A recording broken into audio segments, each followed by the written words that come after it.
we're good to go.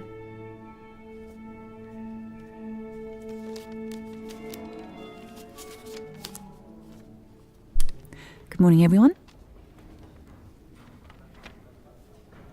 We're going for 2M200A. Clicks from bar 1. Here they come.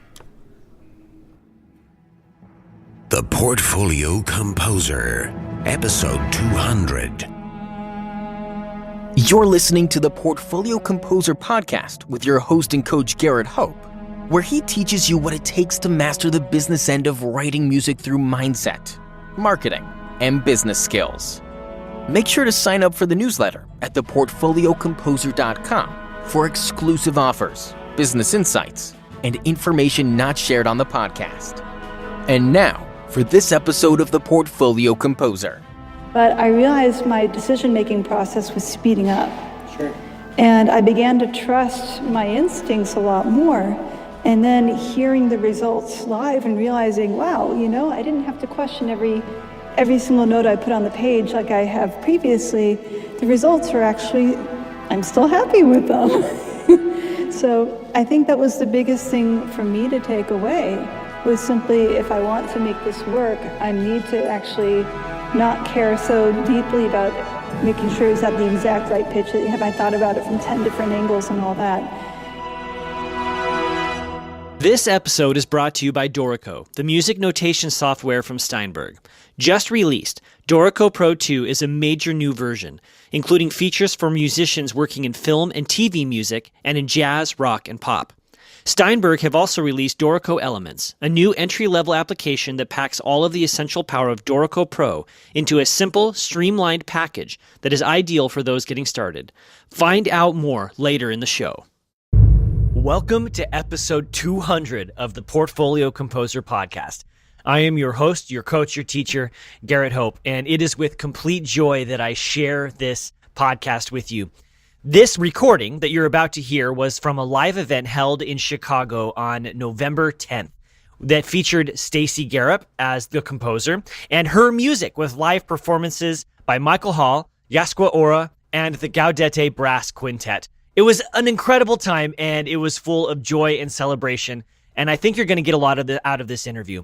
If you have not listened to Stacy's previous interview, go back and find that, because we discuss her transition from teaching full-time to composing full-time and what that was going to look like for her. And now, almost 2 years later, we can look and see how has it gone, what is she doing to make it work, and she is making it work, by the way. She's extremely busy, extremely successful. She's a wonderful person, and I'm proud to be able to call her my friend. I also want to take a moment to thank the sponsors of the Portfolio Composer podcast and the companies that helped make these live events in Chicago possible. So thank you to Dorico, the American Composers Forum, Columbia College Chicago, Performers Music, Sadie Records, Lagunitas Brewery, and the Chicago Youth Symphony Orchestras. Thank you. We couldn't have done this without you. I appreciate your support. So without further ado, enjoy episode 200. All right, so here we are. Stacy, that was absolutely amazing.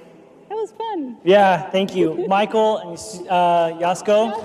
Oh my gosh. Yeah.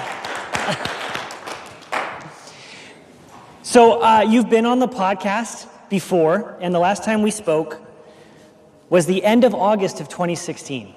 Right. So it's been a few years, and part of the reason we spoke, and some of you out there might know this, but Stacy, who had a full-time teaching position at Roosevelt University just down the street. Next door, actually. Yeah. Had famously written this blog post saying, "I'm quitting teaching." And we were talking about that transition for you from leaving academia to composing full-time, and this is kind of a follow-up. And you're a perfect fit for this for so many reasons, because you're a composer out there who is actually making a living writing music. You're doing it, and that's the whole point of the podcast. Right. And you write fabulous music, as we just heard. We're going to hear some more of it. So I guess we'll just start by kind of seeing how things have gone. What has this transition been like for you over the last couple of years? It's been quite an amazing journey. I think the biggest thing I've really learned over the last 2 years, and actually this is a good example right now of what's happened, is you have to find a way to make opportunities happen. So the biggest thing I'm talking about when I say that is there was no piano reduction of this piece when we first began talking about this. Michael was going to play a piece of mine called Torque. And I looked at the situation and thought, this is a perfect opportunity for me to get a new piece. I knew I had to write a reduction at some point because any violist learning the piece needs to have that reduction to work from. But this is a perfect opportunity to see if a concert version would work. So that's what I'm really talking about, is as opportunities come up, you can look at it and say, what can I do with this to advance something in my repertoire that isn't working at the moment, or I want to fine tune, what can I experiment with? Yeah. And not just go with the safe approach. So this was really a first run of this new version. And I think it usually takes about 3 times for any piece to really settle into place. Ironically, this is the 3rd performance of Krakatoa overall. Robert Nordling, I see him laughing back there in the audience, he is the conductor who premiered the piece in Indonesia with the Bandung Philharmonic back in January 2018 with Michael Hall. And then they performed it again with Baroque on Beaver Music Festival Orchestra this past July. Is it July? Yes. Okay, and it actually got rebroadcast last night on Interlochen Public Radio. So this is the 3rd performance of Krakatoa, and I feel like Michael's part, the viola solo part, is totally settled. There was 1 or 2 things I caught when I made the piano reduction that need fixing, but not a big deal. The piano part, I think, and thank you, Asko, is really working well. There's a couple things that now that I'm hearing, I think the hardest thing for me to do, maybe other composers fare better with this, is that sometimes it's hard to separate out what I hear as the orchestra version and what really works for the piano. So there's a couple things here that I feel like, okay, it's working pretty well, but surely I can come up with something a little bit better than that. So that will be for the next performance. Sure. Everything is a work in progress. Yeah, one of the things that you had said just a few minutes ago was how you have to take advantage of opportunities. You have to make opportunities. Let's dig into that a little bit. Clearly, this was an opportunity for you to do something that was going to happen anyway, but we were able to make a public performance out of it. And what other ways have you been able to create opportunities for yourself? Well, one of the things that I remember saying on your program a couple of years ago is that I had wanted to get into opera. And you very nicely said, okay, everyone hear that? She wants to get into opera. And it was this really kind of funny moment of the podcast. But it's one of these things that if you say it often enough and you remember to say it often enough, then maybe someone's going to hear you at the right moment. Mm-hmm. And the funny part is that I totally messed up. I didn't say it at the right moment. This is actually, Jim Ginsburg is here from Sadie Records, as well as a host of people, and he's the president of Sadie Records. Thank you so much for coming and sponsoring. Thank you. But he runs the Sadie soiree every single September. And 2 Septembers ago, as we were entering the soiree, my husband, Joe Francavilla, and I were standing next to Ashley Magnus, who is the general director of Chicago Opera Theater. And she said, so, what's up with you? And I'm just like excited to be there, and I totally forgot to tell her that I was interested in writing an opera. My husband remembered, because he had heard me say it so many times. So he said, oh, she's getting into writing opera. In fact, we have a treatment already for an opera idea. And Ashley said, oh, really? Let's have a meeting. And from that meeting, that led to me being in residence now with Chicago Opera Theater for the next 2 years, and I'm starting to write opera. So that's what I'm getting at, is if you remember, what is your mission statement? What is the goal that you want in your career, whether it's as a composer or performer or anything else? And remember that it's at the front of your mind. And thankfully, my husband remembered at that particular moment. Then you can start to make things happen. So it's about keeping that vision in front of you and keep moving towards it? Yes. Yeah. And I think that's where I'm trying at all times to think about, like, what is the thing that I really want to be moving into besides opera? It's wind ensemble. That's one of the areas. So this is an easy one. We have the Midwest Band Clinic every single December right at McCormick Place across town from here. And you can start to make friends with a lot of conductors very, very quickly. So that's another goal of mine, and I do a lot of activities aimed at that goal. Yeah, well, in fact, you're going to have a premiere here in the spring, several premieres. Because didn't you finish a consortium piece? Quicksilver? Yeah. That got premiered last year in SUNY Potsdam, back in New York. So I think that's what I'm getting at, is and this can be hard. I think as composers, we tend to have so many fields we're operating in at once. If it's opera, wind ensemble, chamber ensemble, orchestra. So I think if you can just keep checking in with your goals and say, what are my top 3 to 5 goals at any moment? And then what are the goals that I have that are longer term? 1 year, 2 year, 5 years, and 10 years. And then you can always keep revisiting that and saying, am I on track for what my goals are? Yeah. There's also something where what's at the top of my mind. And right now I've been working on Terra Nostra, which is this oratorio that I wrote a couple years ago. And the Champaign-Urbana Symphony Orchestra will be programming it on March 9th at the Krannert Center. So that's been on my mind because I've been making parts. Lots and lots of parts. That's the bane of any composer's existence, is always making parts. But on top of that, I have a couple numbers from it that I think would really work as standalone pieces. So I'm starting to whisper that in people's ears. Josephine Stoppelenberg, the soprano, and her husband is Stephen Altop, who's both a conductor as well as a pianist. They've been playing a particular movement called Smile O Voluptuous Cool-Breathed Earth with poetry by Walt Whitman around town. And I've started to send that one out to different people around the country. I've put it for here's a version for baritone, here's another for soprano, here's another for mezzo. And then I talked with a harpist a couple days ago, and she's interested in a version for harp and flute and mezzo. So it's funny how, or maybe it's baritone, but my point is that I get myself in a little bit of trouble by trying to be open to these opportunities and say, oh, you've got this, would you be interested in looking at, this or that? But then suddenly I have to come up with that arrangement. Right. So I think that's where I'm learning as a freelancer. I'm pretty good at making opportunities happen, but I need to make sure that I'm honest with myself about how much time I have in a day to get everything done. Yeah, the question that I had in mind to ask you is related to that, because you're speaking about having goals and keeping that in mind to move forward.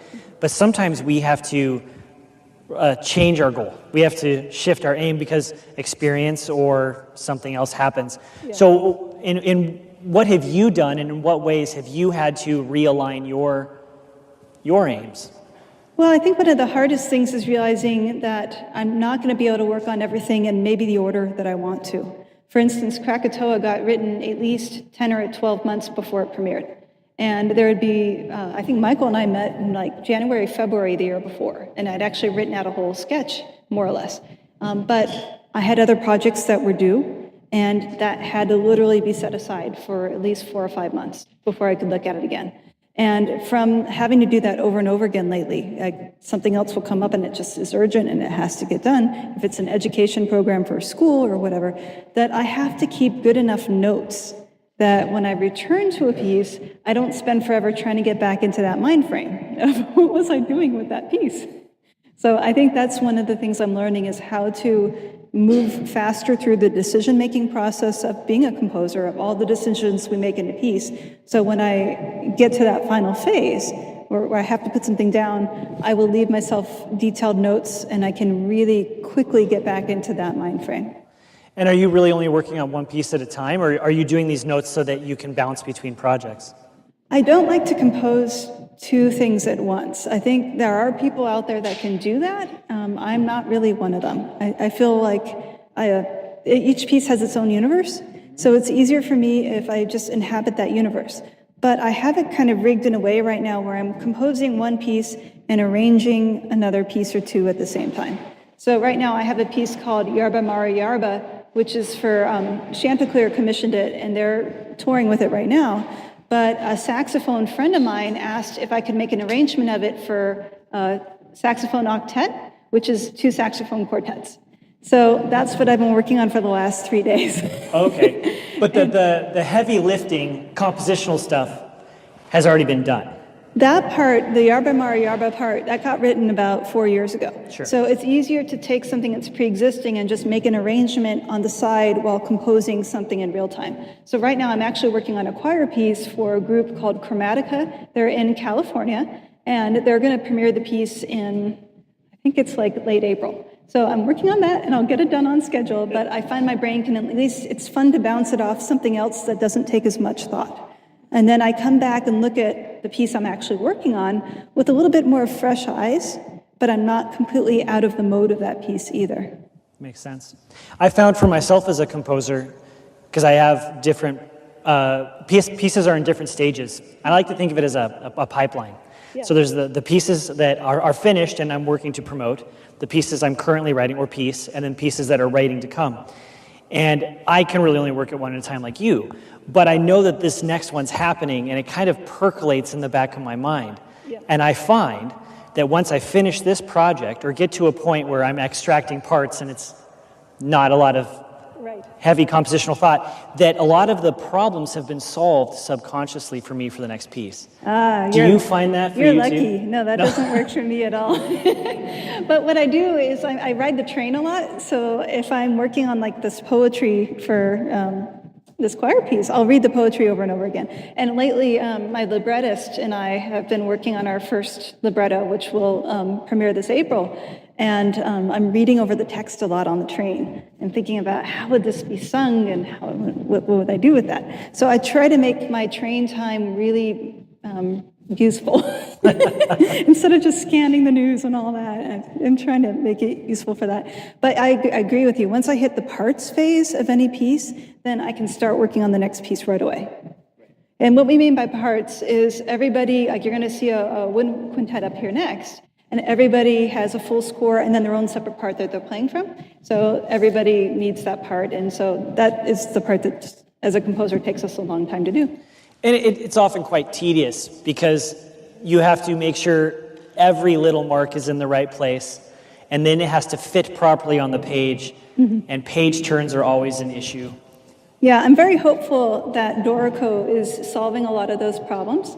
There's a couple of music notation programs on the market, and my husband keeps coming into my office saying, "Oh, I'm so excited about Dorico. It does this now, and it does that."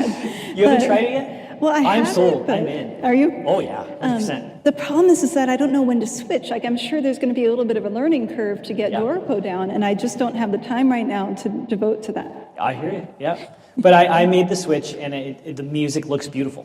Okay, so I will check out Right. this newest notation program. So, Stacy, you have so much going on. You've got the opera you're working with. You have a few residencies in place. You have multiple commissions in the pipeline. How are you doing it all? Well, I think it sounds really funny to say this, but when I went through the doctorate at Indiana University, you go through all these rigorous tests. And I swear those tests are what made my brain get as organized as it is. I don't remember being this organized before those tests, but there's something about the pressure they put you under that has really kind of given me the confidence that I know what I can do. And so the hardest part, I think, about being a composer is trying to figure out how long do I really need to write a piece? Does it take 4 months to write an opera? Or does 6 months? A year? I don't actually know. So I'm guessing with each piece how long I think, based on my past experience, how this is going to be. So I think that the hardest part is simply when I'm working with commissioners now, I'm having to say dates out to 2020, 2021, because I simply don't know what some of these things are going to take to write. And then if I advance everyone forward, if I finish a piece early, then that makes it easier. Right. So I think that's one big part of the puzzle. And certainly a composer's income, a lot comes from that commission amount. But then there's residencies that you can be doing. So I saw this wonderful opportunity through New Music USA posts, and American Composers Forum have these opportunities lists that come out.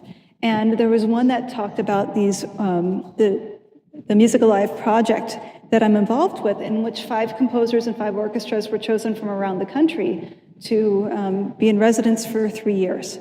And when I saw that one post, I thought, this is like a dream come true. How can you pass up trying for this opportunity? And after I got it, I actually got contacted by several composers saying, how do I try for this thing?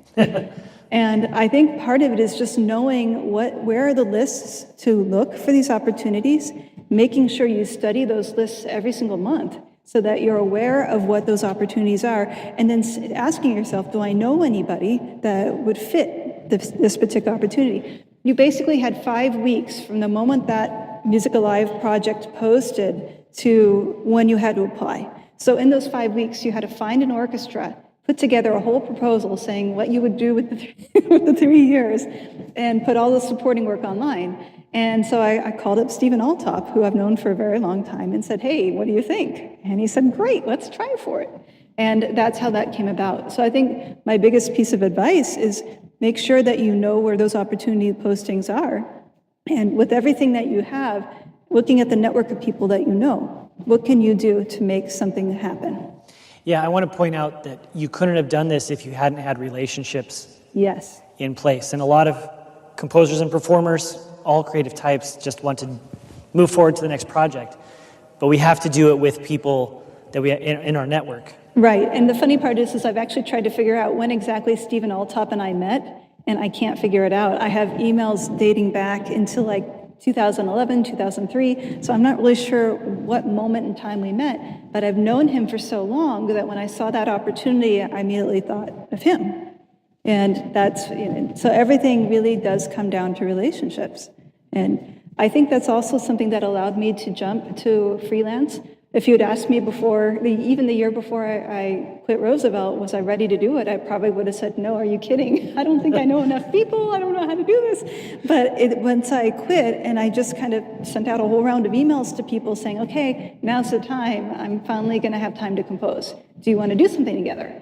And that's when I began realizing, oh, I actually did have a network in place. I actually do know a lot of people, and I can make this work. I find that really interesting that you waited so long to rattle the network bush to see what would fall out. Well, as we discussed in the very first podcast we did, I'm a very shy person. And it was really, really hard for me, and it still is, to go up to someone and say, hey, here's my music, do you want to do something? That's just not really in my DNA. Yeah. So I think I accepted it back in grad school that if it takes me longer to have a career than someone that can literally go up to anybody and say, hey, will you play my music? Then I'm just going to have to be okay with that because that matches my personality. Well, I think a lot of creative types probably skew more towards the introvert, unless you're a vocalist. Well, yeah, exactly. I am a rather social butterfly, but that's when it comes to the career part, I was just always so shy. It was painfully difficult to get me to get up and talk with someone. And I think over the years, you just learn, if you really want to do this career, you're going to have to learn how to do it. And then you make more friends, and you get to know more people, and you go out for more coffee and dinner, and you have a lot of great discussions, and it gets easier each time. So your advice to the young performer or composer who's struggling with that is to just do it? Pretty much. And if you start with the people that are around you, like especially people in school, it's very easy to say, hey, there's a great violinist, I really enjoy his playing, I think he's a wonderful person, let me get to know him. And then you start hanging out at concerts, you go out to dinners. I think the same thing can apply. Like with my residence with COT, I took a look at who was coming in from outside and who can I talk to? Who might I really want to understand what their job is here? Who can I get to know? So I think I'm taking the same lessons that I used to do when I was, in school, and then just in the Chicago area, and now trying to apply it to people who are visiting our city. And so hopefully the network is not just here in Chicago, but it's getting more and more national and international. Well, and you're participating in consortiums that have schools widely dispersed, which allows you to then tap into each of those individual networks as well. So a consortium is when you get a whole bunch of schools together to co-fund a project. And this is something very, very common in the wind ensemble world. The project I did, we were hoping to get 12 to 15 wind ensembles together in our consortium. And it's for saxophone and wind ensemble. And as we began our push, this was back in actually fall of 2016, is when we were trying to rally our groups together. It became apparent we were working against David Maslanga, who had either one or two consortiums going on at the same time. I'm still not clear on how many consortiums there were. And also Joel Love had an alto saxophone consortium he was trying to build at the same time. So was Jim Stevenson, also alto saxophone. So it's like we're all asking the same groups. There's a lot of wind ensembles around the country. Basically every university in this country has a wind ensemble. But still, we all end up tagging the same people. So it was a very interesting puzzle to see, okay, Georgia has already committed money there. They can't commit money here. Is there another group in Georgia we might be able to contact so we can space out these consortium people and not have a whole bunch locked in one particular city? So a lot of strategy went into it. And it took us about 6 months, but we eventually filled it up to the whole 15 people. So it is possible to do. I'm not really sure how often people can do that over and over again, unless you're John Mackey. He's done that quite well. Yes, he and Joel Puckett, there's a few in the wind ensemble world that are just having tremendous careers, and they've done so well. Alex Shapiro. Yes, Yeah. a lot of composers. So those are the models that I've been studying to see how often can they actually run these consortia. Yep. Well, I've done a few successful ones myself, but I'm interested to hear some of the strategy that you just referenced. Well, what was interesting about writing for alto saxophone and wind ensemble is that you had two buy-ins. It wasn't just, hey, I'm writing for wind ensemble, but it was, I'm writing for your saxophone teacher plus the wind ensemble who are students. So I have a lot of friends who are saxophonists. I ended up going to 2 major performance schools for saxophone, unintentionally, but I was contacting saxophonists, and you always partner with somebody when you do this, or usually, I guess, and I partnered with Brian Doyle at SUNY Potsdam, so he was contacting conductors, and between the two of us, from one angle and the other, we filled up the consortium that way. So eventually the conductors and the saxophonists all had to talk to each other, at each school to make sure they had the money to do this. So that's why it took us quite a while to build ours. It's a lot simpler if it's simply one conductor saying, yes, I can fund your wind ensemble piece.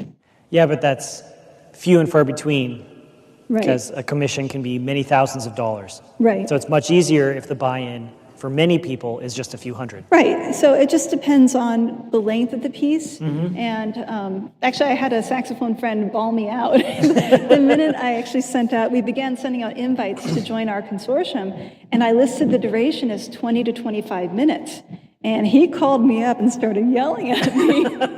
And he was saying, what are you doing? Who's going to program a 20 to 25 minute piece, wind ensemble piece? And he explained to me that a lot of times that in wind ensemble, they tend to have pieces that are only about 10 minutes long on a concert, because they might have a concert they have to share with other groups within a university or on like a Midwest band clinic. There's so many times you can't do a 20 to 25 minute piece.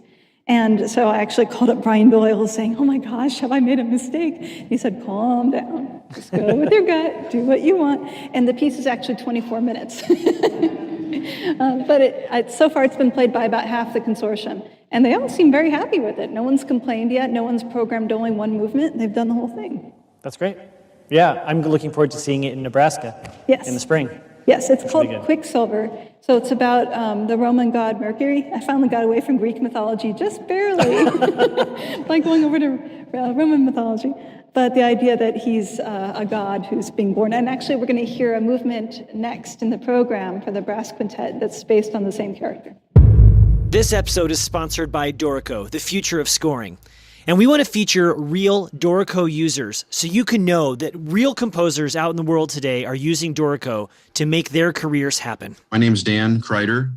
I'm a full-time church musician, so I'm typically making lead sheets is the majority of what I do, but I also arrange for just a diversity of instruments, a lot of instrumentation for full orchestra, sometimes a string group, sometimes next Sunday we're having a brass quartet. It's a pretty active schedule, always writing on deadline, always trying to get it done.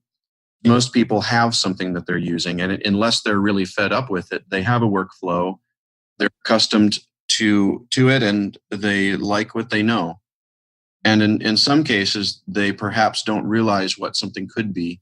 And that, I think, was my case. I had amassed a huge collection of workarounds and third-party plugins and shortcuts. And I had just become accustomed to thinking that was fine and normal. And it just vaguely started to annoy me that once I had finished the creative part of a score, I knew there were 2 hours ahead of me or so to get it looking like it needed to be. And that's honestly what sort of overcame that original entrenchment. You initially maybe adopt a program because of a particular reason, and then you find there's another reason you hadn't even considered. I initially came to Dorico from Finale only because I was tired of tweaking a score and tired of avoiding collisions. But I had not even considered something like non-destructive writing, and also just the output is bold and strong and feels very personal. Those are things that I was pleasantly surprised at.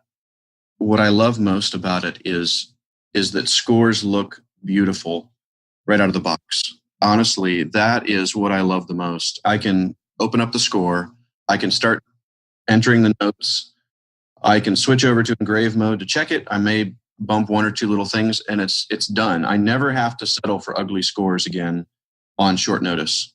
I think one of the things that I really appreciate about the development process and that I think is going to yield the best results in the long run is that everything is so carefully thought through.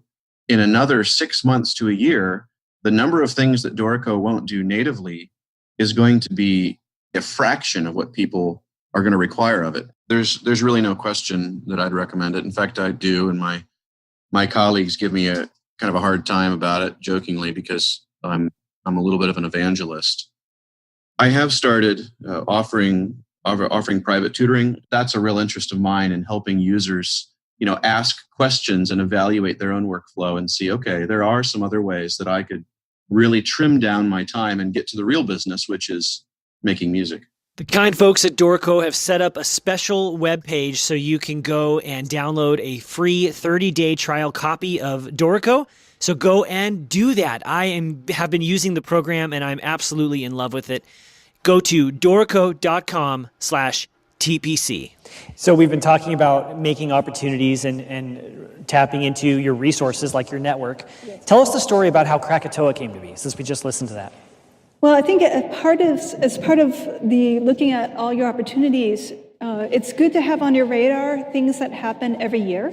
So Barlow Foundation has grants every single year, and they have a general commissioning section, so they award 4 to 6 composers, maybe more, at any given time. So I applied for that, and that was with both the Bandung Philharmonic and with Broke on Beaver Music Festival. So Robert Nordling and Michael Hall and I had a little powwow, I think it was spring of 2016, and we came up with our proposal. But what was interesting is after we got awarded the money, Michael said, I have one word for you, and he said volcano. And that was when I began realizing, Indonesia, Ring of Fire, lots of volcanoes going off.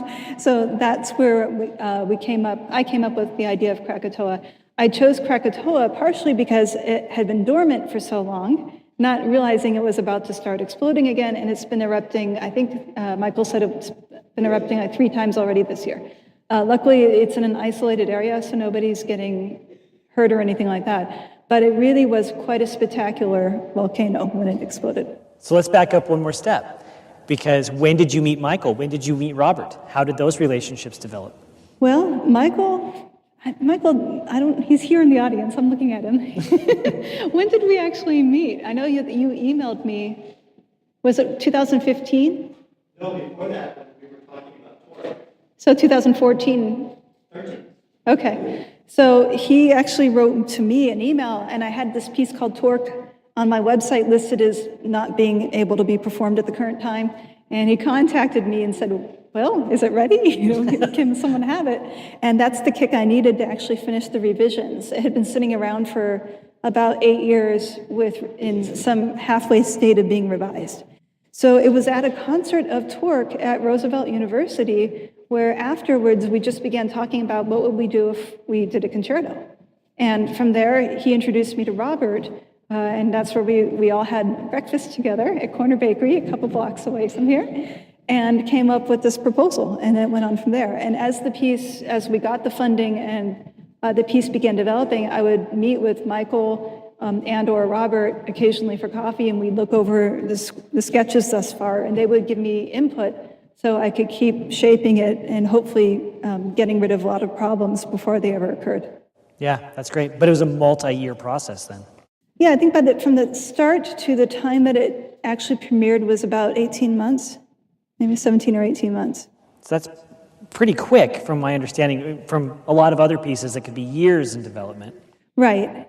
Yeah, well, that is one thing I've learned about going freelance is it can work if you write quickly.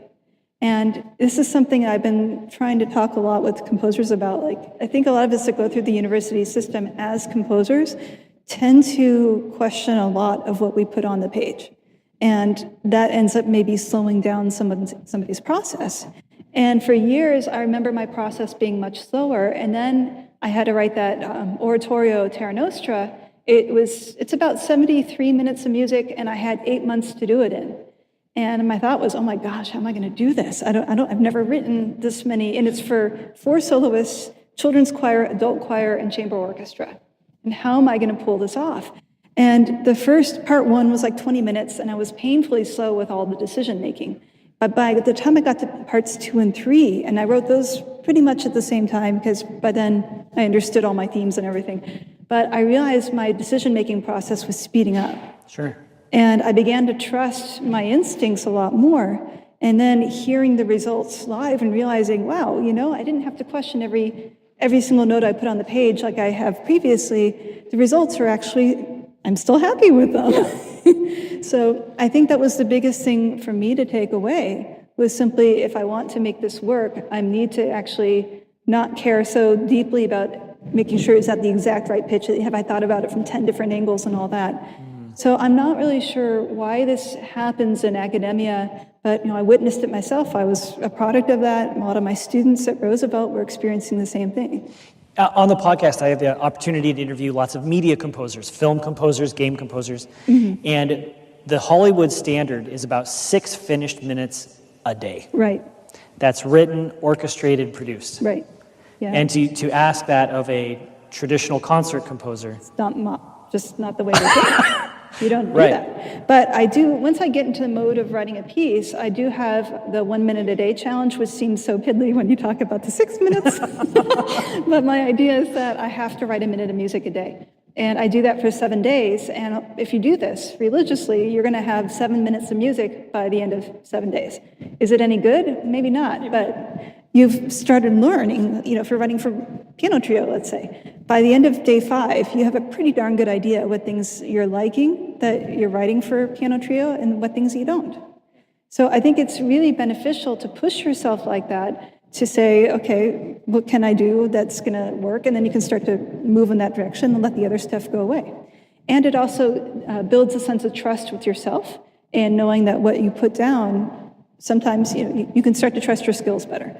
So I think maybe one of the reasons we do end up having these composers who have been traditionally trained in an institution to be slower is because we end up judging ourselves against so much of music history while we're in school. We're taking these music history classes where you see the perfect example of Beethoven and the perfect example of Boulez. And, it's just like, how do you then, as a young composer, say that the notes you're writing are going to be nearly to that level? We put a lot of pressure on ourselves to write a magnum opus. When we're in school. And I agree with Seth Godin on this, who says, just ship your art. Just put it out in the world. And I've come to the conclusion myself that if something doesn't work in this piece, rather than fretting over it or reworking it, I'm just going to write a new, better piece. Right. Just keep putting stuff out. Right. And one of the people that I've been really inspired, actually 2 of the people I've been really inspired by as I've gone freelance, one is Alex Shapiro, who you referenced. Alex Shapiro worked in Hollywood for 16 or 17 years before she switched careers to be a concert composer. So she was already in that fast mind frame. The other one is Jim Stevenson, who's here in Lake Forest. He's in residence with the Lake Forest Symphony. And he was a trumpet player for the first 16 or 17 years. He played with an orchestra in Florida. Yeah. And during the course of those 16 or 17 years, his band director said, hey, why don't you try arranging something? And that went from orchestral arrangements into composing his own pieces. And he writes like the wind. He's super fast. But we've talked a lot about that because he seems to, every now and then, someone like Jim will say, well, did I miss something by not going through that academic process?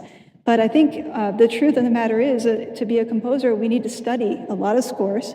We need to learn as much as we can from what's happening on the page and what does it really sound like, whether it's our piece or somebody else's. And anybody can do that. You don't have to go through a university education necessarily. And certainly it can help if you go through lessons and you get that one-on-one training, or you sit in an orchestra and you hear, how does my violin part fit in with everybody around me? But I think that's why we have a range of people that can be successful as composers. Yeah. Well, I don't think the demand for new music is ever going to go away. Definitely not. Music is a wonderful thing. We can keep making it new, right? That's why we do this. Yep. Yeah. So what's been the biggest lesson for you in this transition? I think that time is probably worth more than money because you only have a finite amount of time. And when it's gone, it's gone. So I ended up committing myself to one too many projects in my first year. And it was a great idea in theory, but when it began to play out, I couldn't stay well because I was staying up such long hours and I couldn't get everything done. So after that, I learned to be a lot more careful about time and just space out my projects. I call it having a buffer zone on projects. So if you write something, you know it only takes you 4 weeks, well, add on another 2, because what if something happens? What if there's a catastrophe of some sort, or family emergency, or you're going to need that time? But always allow yourself some extra time than you think you need to hopefully alleviate stress down the line. Yeah. And besides just going out and doing it when it comes to building your network, what's some of your best advice for enriching those relationships that allow you to create opportunities? Well, one of the things that has always helped is making sure that you're in contact with people. An easy way I've done this over the year is my email newsletter. I started it many years ago because a master's vocal student at Roosevelt was sending me a newsletter. And he didn't have much to report, but he was writing about just stuff he liked, and occasionally he'd say he was singing in this or that. But I began to realize if a master's vocal student is sending out a newsletter and it's intriguing me to stop him in the hall and talk with him about what he's got going on, what could that do for the rest of us? So that's when I began writing my newsletter.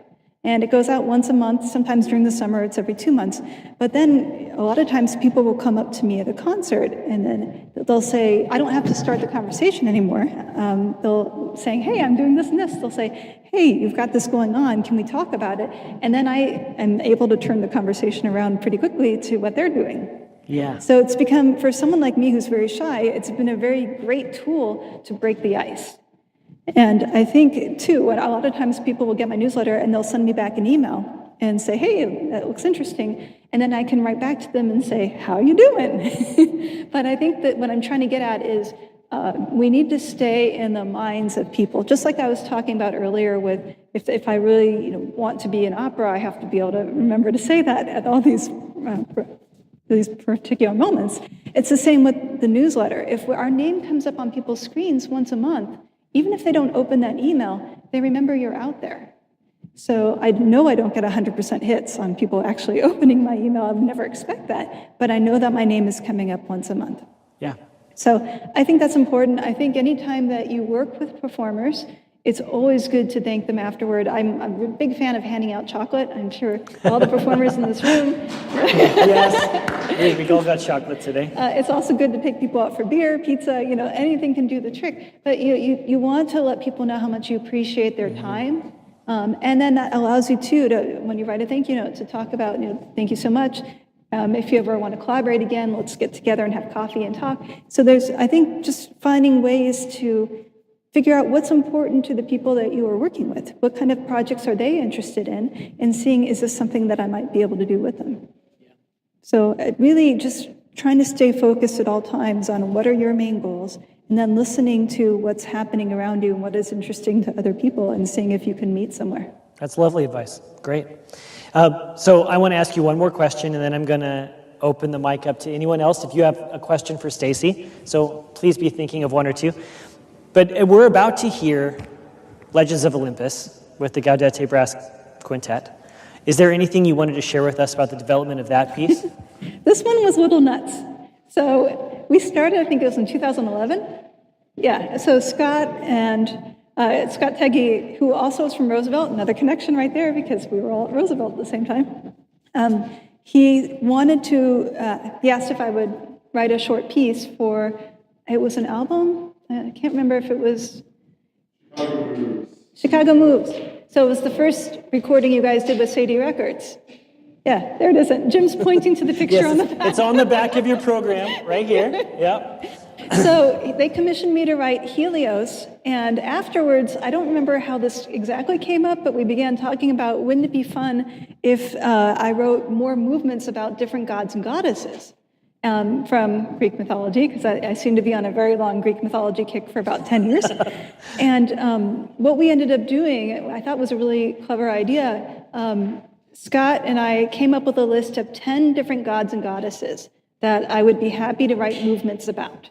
And then he could take it to various commissioners and say, which one would you like? You know, you commission the movement, you can choose the god or goddess.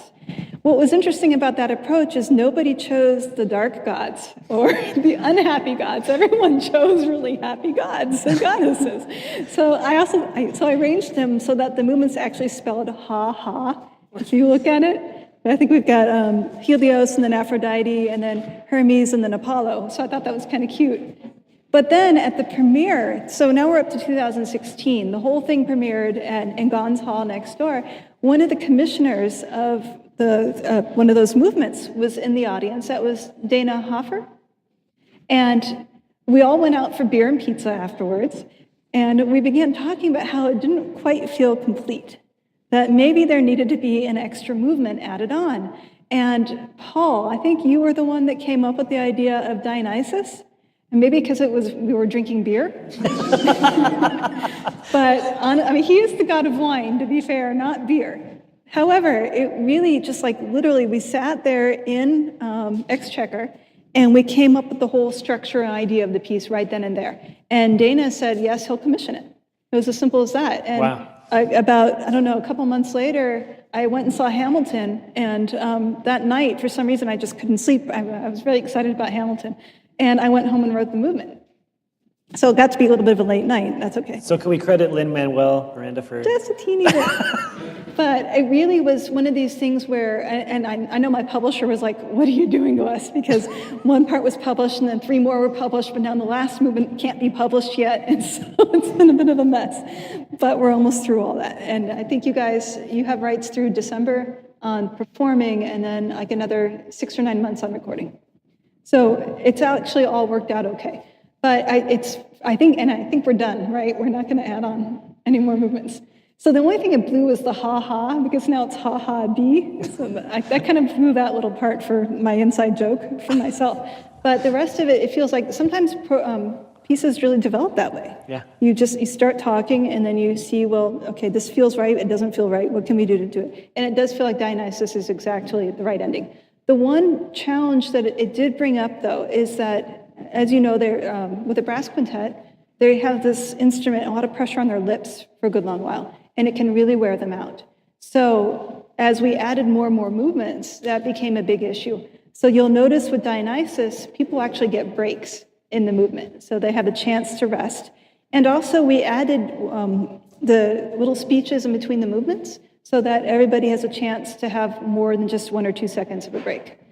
So you'll see that in our performance next. Yeah. Well, Stacy, you're an inspiration to me as a composer.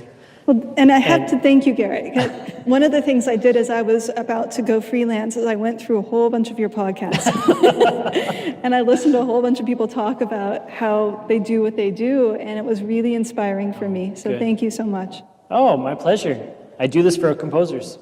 Yeah, and you're a great fit for it. So thank you for joining us tonight. Thank you for your music. You're welcome. Right. So does anyone have a question that they'd like to ask Stacy? So I'm Jim Ginsberg. So I was listening to you talk so much about the compositional process, and a question came into my head. What % would you say is conscious, and what % would you say is subconscious when you're writing? That's a very good question. So how much of the composing process is conscious versus unconscious? I think when I start, it's completely conscious, because I'm thinking about what are my materials, and I want to get that very focused. But I find when I'm probably in the last 2/3 of writing, the last third, I've written about 2/3 of the piece, everything is just moving along almost by itself. And I'm still making decisions along the way, but it's not nearly as much of a struggle as that first third. So somewhere around that 2/3 mark, things are just flowing. And the longer the piece, the easier that can get. That said, I think that as a composer, we have to control the music rather than let the music control us. So I think I'm always trying to be aware that the music might want to pull me in another direction, but I know that that's not going to make such a pleasing ending. So I want to always be in control. And if I can address one more thing with that.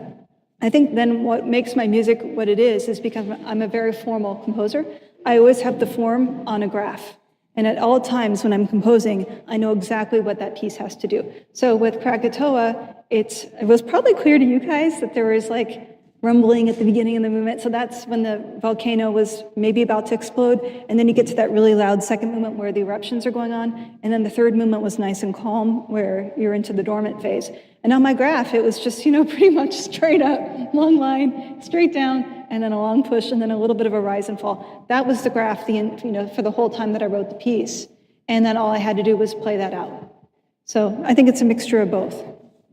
Bill Baxter here. Hi, Bill. I know one of the best experiences you've had working with a group, because I was there, obviously, but I want to know if there's either a funny story or just some very unique experience that you've had with an instrumentalist, or even somebody who's looked at your part or a sketch and just said, no.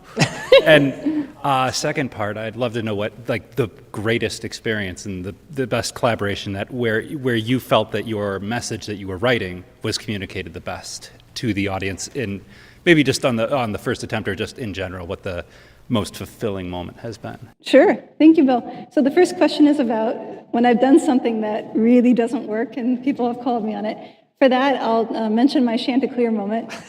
So Chanticleer is a group in the Bay Area, 12 men that really can sing almost anything, but they can't, they want to make sure it's within reason. So me being like, ooh, I get to write for Chanticleer, I can do anything I want. I wrote them a 12-note chord.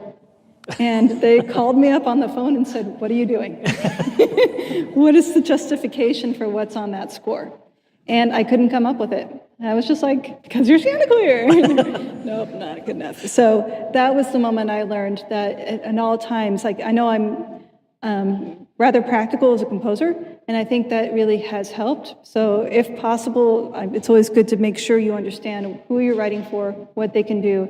So, and luckily that all happened before the first rehearsal happened. So nobody wasted time trying to learn this thing. As for the best, actually, if you don't mind, I'd like to mention like a lot of the workshops we've had. Brass quintet is one of the hardest groups I've ever tried to balance. Just the way that the instruments are, no matter what I put on the page, I never get it right. I think it should be piano. No, it's doing something else. So I think we've had a lot, ever since that very first Helios reading, before it was Helios, you guys have been so wonderful about your time and helping me workshop every single measure by measure, so we all understand what needs to be on that page. And I think that's really what composers need to be, is very open to getting that kind of feedback. If you have any sort of ego going into this, I'm not sure you're doing yourself any favors. Yeah. Put your ego aside and say, I'm here to learn. Tell me what I can do to make this piece make you shine, and then make it also work for me as a composer. Yeah, that's great. I think that's really important, get your ego out of the way. Yeah. Yeah, but I also am reassured that you, as a professional composer, still do silly things like writing a 12-note chord for a 12-member group. It was such a fun idea. Yeah, it was a great idea. All right, Michael, did you have a question? And this will be our last question. Hi, Michael Hall. You spoke earlier about controlling your music. And I'm wondering if you could give any thoughts that you might have to younger composers in this time in which recording your scores has so many different options. What are your thoughts on producing a physical recording versus having everything just online as a downloadable option? I think the physical CD has been very, very helpful with we talk about this all the time with CD Records. It's your calling card. So you show up in a city and you want to say, here's who I am. And they can see what you've done. It's a physical record of what you have produced and at the level of what you want it to be. I think with digital recordings, it can be, it's not as When you go to a city, what do? You say, I have a digital recording. And it's not as easy to give to somebody. I think it's been very useful for me to have a very good product that I can bring to a city and be able to pass out. And especially with a group like Sadie Records, where the recording level is so high. And I've been on so many of the recording sessions, and the magic that happens there and throughout the whole process is amazing. So I think if a young composer wants to have a calling card, a physical CD is still, at this point in time, still useful. I'm hoping it will still be for a long time. I'm actually surprised that business cards themselves are still very useful. I thought those might have gone away a long time ago, and I've been to so many places where people are still passing them to me, and I'm passing them right back out. So I think it's good to make sure that you have a product that you can turn and give to somebody and say, here, you can go put this in a machine. I think that's a very worthwhile thing. At the same time, if I can also say, and if you want to have a career, you need to have a website. People need to be able to find you. And even if it's a real basic website, it doesn't matter. When I put my most recent iteration of my website together, I looked at a whole bunch of composers, and I found actually Jennifer Higdon's model really working for me, the way that she lays everything out. So I began using hers as a bit of a model for what I do. But you can also look at fellow students' websites and just see what do they have, and just do that. But people need to be able to find you so they can then contact you and start a relationship. Absolutely. Stacy, thank you for this. Thank you, Garrett. It was wonderful. Thank you. This episode of The Portfolio Composer has been supported by Dorico, the music notation software from Steinberg. Whether you're a composer or arranger, a teacher or student, working in music engraving and publishing, or working in producing music for media such as film, TV, and games, Dorico is the tool for you. Dorico comes in two versions: Dorico Pro for professionals, and Dorico Elements, providing the perfect introduction to the world of scoring. Whichever version you choose, you'll be using software packed full of smart features that produces beautiful results completely automatically, allowing you to get music on the stand more quickly than with any other software. You can bring music into Dorico from your existing software using Music XML or MIDI, and you can try Dorico out completely free of charge for 30 days by downloading a trial version from dorico.com/TPC. Try it today.